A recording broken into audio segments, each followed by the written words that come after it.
Empathy is an insurance policy for your relationships. Welcome to Agency for Change, a podcast from KidGlov that brings you the stories of changemakers who are actively working to improve our communities. In every episode, we'll meet with people who are making a lasting impact in the places we call home.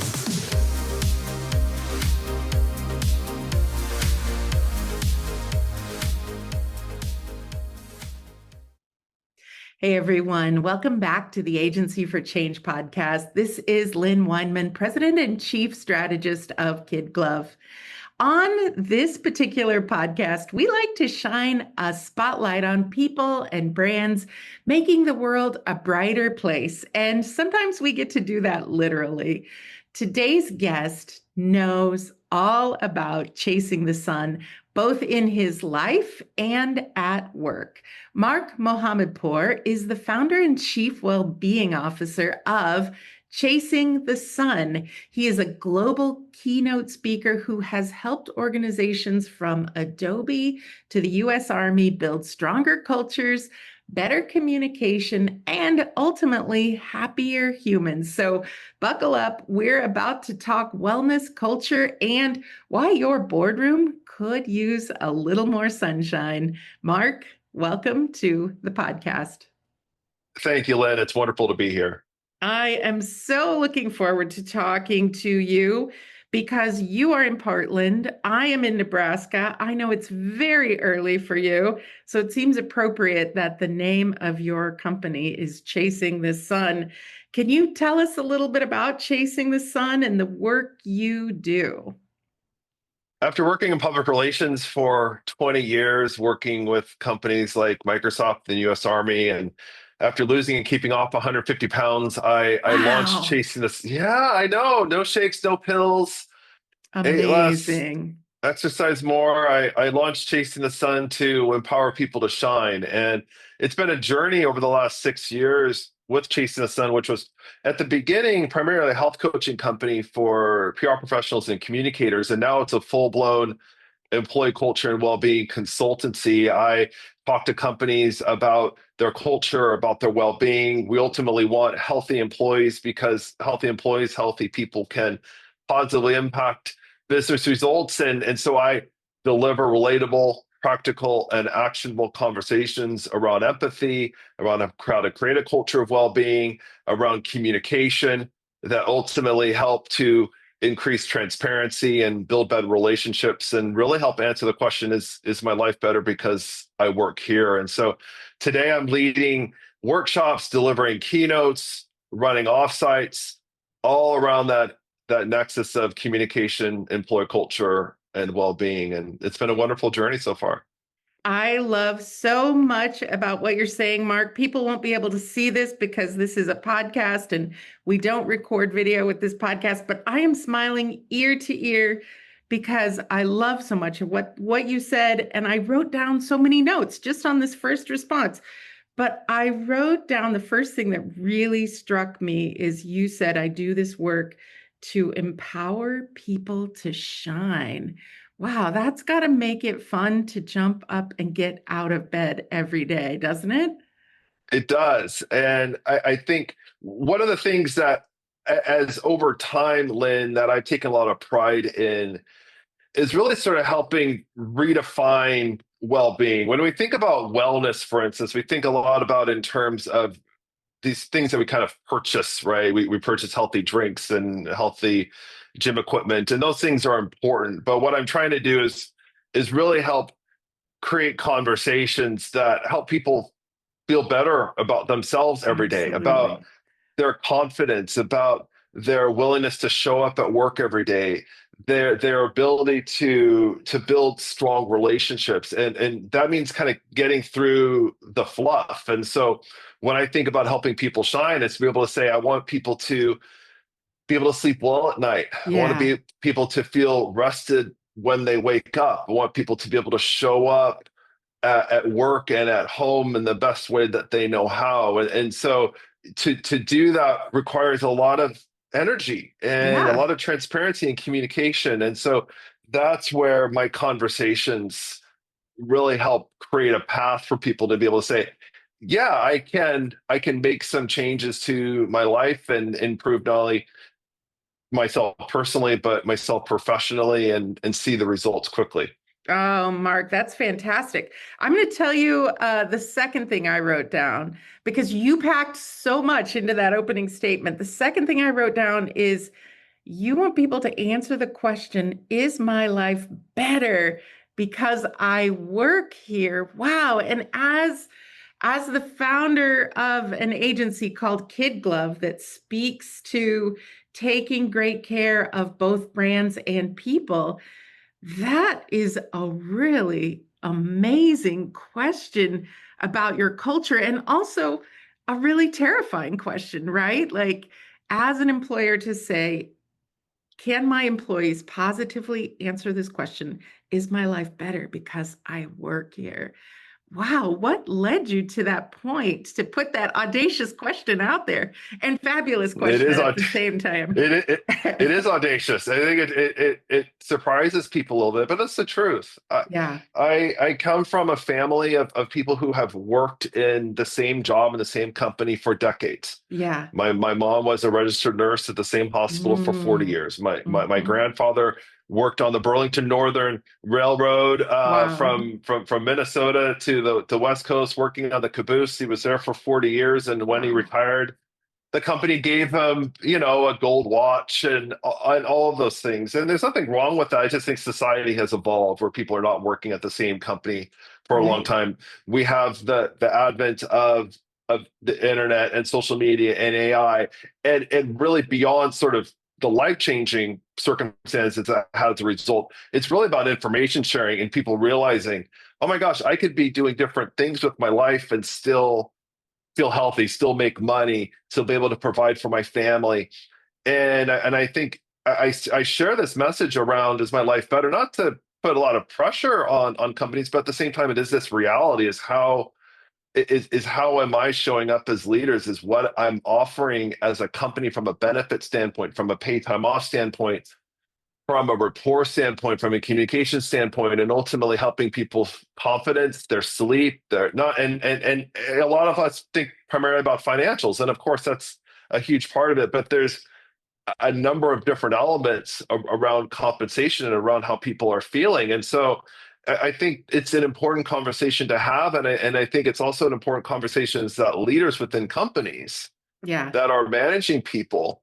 And this kind of gets to the other point of this is as I think about people's relationship with their company, it's really around the people that they're spending a lot of their time with. Oh, And yeah. especially no matter if you're a company of 5 or 5,000, it's really around the people you're spending a lot of your time with that is impacting that relationship with your company. And so those are the conversations that I lead, because I think ultimately we need to have some frank conversations in the workplace and treat our employees like adults, and this kind of gets to the heart of it.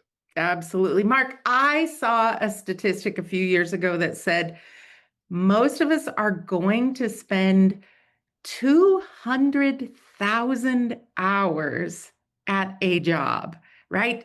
To an investment of 200,000 hours. I mean, yes, you're getting money for that time, but I mean, that's a lot of time to be unhappy or unfulfilled or stressed out because you and I both come from this field of marketing and PR where I think this field attracts adrenaline junkies, right? We're not known for having the most healthy cultures, the most healthy lifestyles. In some cases, it's employer imposed. In some cases, and I'm going to take ownership for myself for the early part of my life, sometimes it's self imposed because we tend to be competitive and we tend to kind of seek that glory or that dopamine hit of the front page article or the viral social media campaign or the award-winning television campaign, right? And so I'd love to hear your experience transitioning from that world into what you're doing today. One of the reasons why I became a PR professional is that no 2 days are ever the same, and I love being able Yeah. to do all the different things. And so, and and even though I don't necessarily do PR anymore, this would be an example of me doing PR, but Yeah. not doing PR for other clients. It's more PR for myself these days. But I think, one of the things that society, we just don't have the opportunity to learn in school and college and as new professionals is how do we set boundaries? What is our Mm, relationship like with work? Um, I think in general, a society has an opportunity to have a little bit healthier relationship. A lot of people's lives are connected to work, their purpose, their absolutely. value, their mission.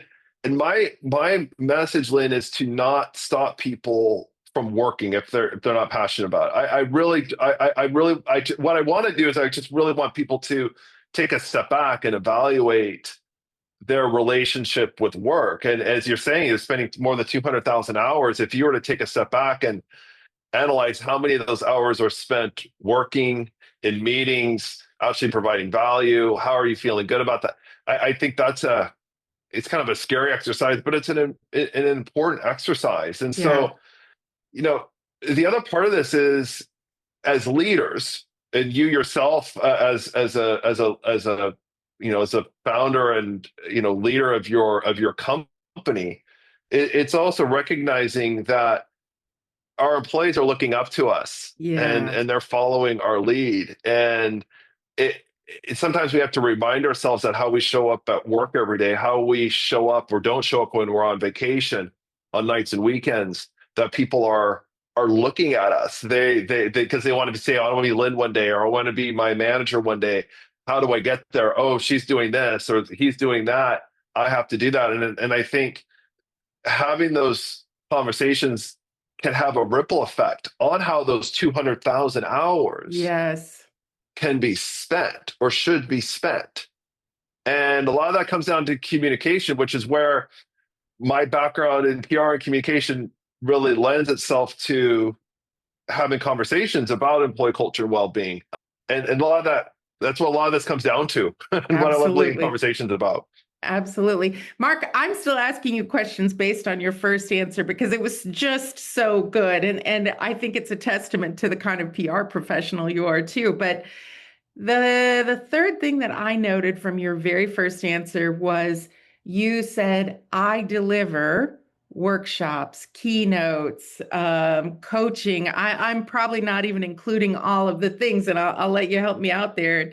And you covered it in that first question. But I just want to say that I met you because you and I were both doing keynotes at a fabulous event called On Brand in Omaha, Nebraska. And I was so taken with your presentation on employee wellness and really what wellness means, because I've always said, wellness doesn't mean having a shuffleboard table. It doesn't mean pizza on Fridays. It doesn't mean having an open keg, in the office that you can tap whenever you need to or whenever it's acceptable. It doesn't mean unlimited vacation, which I think we all kind of are on to the fact that that actually favors the employer anyway. But I just want to say in front of everybody that presentation I think was so good and so impactful. And I'm curious to ask why this work is so important to you, Mark. And that Yeah. may seem like a silly question, but I don't want Yeah. to leave anything on the table here. Well, then that means a lot, and I really appreciate that, and I take a lot of pride in the conversations that I deliver. Why this work means so much to me is in 2007 I was 350 pounds, I and just can't believe that because you are a vision of health right now, oh, right? I'm very kind. I Yeah, appreciate yeah. that. Well, this was kind of becoming an adult, becoming a professional, buying a house. You trying to grow in your career. There's just so many other things you put first and yourself last. And I realized I needed to make a change. And it wasn't just even on the scale. It was breaking chairs in restaurants. It was having sleep apnea. It Oh, was yeah. how I felt in my clothes, how I felt sitting on in a coach seat on an airplane, flying for 5 hours for a work trip. It's just all these factors made me realize that I needed to make some changes. And when I proposed to my now wife Christina, she said yes. I realized, okay, I need to make some changes, and so I've managed to lose and keep off 150 pounds. Again, a healthy diet. Congratulations, because that Thank is you. just one of the hardest things you can possibly do. I appreciate that. And fast forward 10 years to 2017, 2018, I was thinking about my relationship with public relations, and by that time I'd been in the profession for more than 15 years, and I was thinking about where my strengths were, and that was really in leading teams and making sure that because oftentimes I would come in and run a team within an agency, and the message was, Mark, we need to help. You need to help stabilize this team. We have smart people, good relationship with the clients, but they're burning out. Some people are starting to leave. Can you help kind of stabilize them? And so I would come in and really, lead conversations around what do you want your role to be on this team? Where do you want your role to be with this agency? Talking to the clients about their needs, and really be able to help set some boundaries and guidelines around how these teams are going to be operating. And so I felt really proud and be able to retain businesses through the management of the team. It was less about the tactical work that I was doing. Yes, I was still doing PR strategy and things like that, but it was recognizing that a lot of the teams had very smart people, very good relationships with the media and other folks.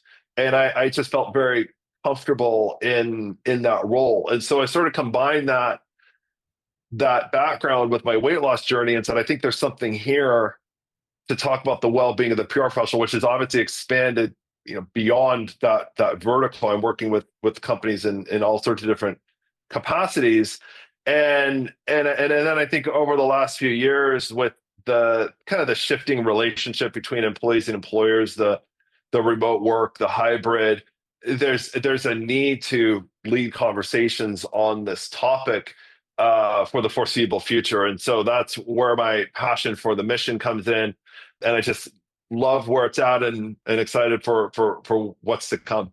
That's fantastic. So, Mark, it seems to me like, too, this is a message that's really important right now. Like, I'm really curious, like, what are you seeing in today's workplace that makes this message of wellness so important? Yeah. Well, I just to kind of tie a bow on a number of the points, but I think it's people's relationship with time and recognizing that their time is their life, and it may not be at this particular company. And so I think it's examining that. It's looking at, we had a point in time, Lynn, where a lot of people were able to work from home, and that was a big shift for a lot of folks who are used to coming to the office 5 days a week. And there's this perpetual conversation about being in the office and the value of that versus being at home. And there's a lot of, there needs to be discussions about that and understanding. Yeah. There's also just this constant kind of conversation around mental health. And there's some data from Deloitte that said there's a pretty big gap in perception of employee health. Executives at companies think that their employees are a lot healthier than the employees themselves say. Mm. And so there's a communication issue there. There's a trust issue, I think, with that as well. And employees kind of opening up, and rightfully so. I mean, that's a very deep topic and very personal topic.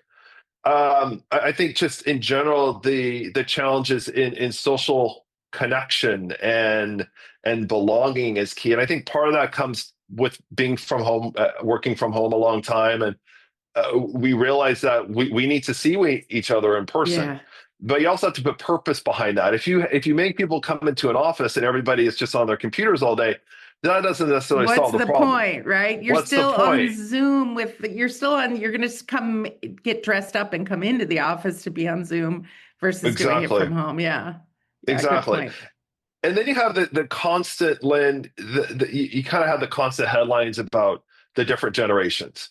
We have 4 or 5 different generations that are working. And what we see in various surveys or in the media is that this heightened sort of battle between generations. And Yeah. we see this constantly, and you see the various stereotypes about one generation versus another. And I'm just here to remind folks, and I share this in Omaha, is that this has been a message that has been led for decades. If you look at magazine articles from the 60s, the 70s, the 80s, and 90s, there's constant talk about the upcoming younger generation being lazy, being entitled. This is a new version of that. At the same time, though, we have to recognize that there's a generation of folks, if you're in your 20s right now or in your late teens, a critical part of your life was spent during a pandemic. Right. And so we have to remind ourselves of all these. So there's just all these factors around how we're spending our time at work, whether we're physically in the office or elsewhere. It's around the challenges around mental health, which in part is around social isolation, in part, but not completely, but in part. And then the generational divide and how we as people are connecting with each other and learning from each other, and not trying to put individuals in a box, but learning about each other as an individual basis. These are the things that I'm leading conversations with teams and with companies about, and trying to open up the doors to get people to think things a little bit differently than perhaps they have or have been told to over the last few Absolutely. years. Mark, what you're saying reminds me of a book that I read earlier this year that I really enjoyed. It's a fiction book. It's called Anxious People. It sounds like a self-help book or maybe a book on PR and advertising people, right? But Anxious People, the point of the book is it's so easy to meet someone, think based on stereotypes and surface level judgments that you know exactly what's going on with them. And the whole story in this book, Anxious People, is unraveling that what's happening below the surface is much, much different than what you think. And what you're saying really speaks, that really speaks to me. I also recently had a conversation with somebody on KidGlov staff, and we provide people great flexibility to, our team has really proven they can work from wherever they want to work and be productive. And, we're doing everything we can. But this person said to me, I feel more lonely right now than I have in a long time. And that, as somebody who's trying to build a fantastic culture, that really struck me, and the kind of whole tension between figuring out, workplace flexibility, but yet this whole loneliness issue, which is really a big deal right now. And I'm sure you deal with this as you work with people as well. Absolutely, and I am not a mental health Right. expert. I'm not a licensed practitioner in that world, Right. but I think this is an issue, and it will continue to be an issue. And so I think anybody who feels like that definitely needs to seek the advice of a professional. But I think as leaders, you were talking about a few minutes ago about kind of showing up and recognizing that this is where empathy comes in, and these are keynote conversations that I lead around specifically cognitive empathy, and really about understanding the perspective of others. And it is sort of checking our bias at the door, and realizing that for everything, for how we're showing up, there's so much that it is beneath the surface. And the idea is not necessarily to dig that out and try to get it. It's at least recognizing that, people have a lot of stuff going on. If you're, this is one of the things that, as you grow up in life, and, I used to think my elementary teachers and, my junior high teachers and high school teachers are kind of these like superhuman people, that they're not actually human, but you don't realize that they have kids and they have bills and they have aging parents and all this stuff. And then you get in the professional world and you kind of relearn this about your boss and your clients, right? Your clients might, be focusing on you just for a finite amount of time, but they are focusing on so many other elements of their business and their executives. And that has a trickle down effect on how they're working with you and how decisions are made and all these things, which then has a ripple effect on your confidence and your ability to work and all these factors. And so these are these are important conversations that we need to have, and the more transparent, open, and honest we can be with each other, the better it's going to be for the employees, and then ultimately the employer as well. Mark, you know what? I remember once having a client that was somewhat difficult to work with, and I had the opportunity to have a heart-to-heart with her one day. And what she revealed to me was that she was constantly in fear of losing her job. Mm. And so, right, that gave me understanding that gave me great empathy for her. It helped me understand why she was very resistant to any kind of idea that seemed out of the norm, right? Or, a little bit risky. And it just helped me, that understanding helped me work with her that much more. And so related to that, I'm really curious, what advice would you give to leaders who want to create that more people first, well-being focused workplace? What are some Yep. key tips we could take away? I think one of the things that we in kind of business world sort of lean on are these performance reviews. Yeah. And some companies do them every year, some every 6 months. And we sort of wait to get that feedback from everybody, and then we're going to take action, do a plan. We have to get a little bit more scrappy with those types of things, and Yeah. and I think what leaders need to do is every few weeks they need to have one-on-one conversations with their with their teams, and and ask a few questions like how are you doing? Do you understand what your priorities are? What can I do for you? What should I as a leader continue to do? Because I think that's something we also don't ask a lot. Is we ask Yeah. what should we stop doing or start doing? What should we continue to do? And I think Yeah. that's a two-way dialogue, not just for the employer to ask the employee, or the employee to ask their manager, but the boss to ask their employee as well, because a lot Yeah. of those things are not said, and I think it's really key. So having those conversations, and then following up, right? To be able to say, look, we're having this, and this does not have to be a heavily structured conversation, Lynn. It doesn't have to be very long. It can be part of a one-on-one, but there are specific questions to ask, and look for patterns over time. Look for ways to act on those changes. If let's say I'm making this up, but you're responsible for a team of 10, and you have these conversations, and you hear from 6 or 8 of the 10 with a specific challenge. Maybe they can't take time off, or they don't know what the priority is, or whatever. Be able to say, look, let's have a conversation here, and let's put together a pilot program over the next few months that addresses this specific issue, Yeah. and then we can measure the results from there.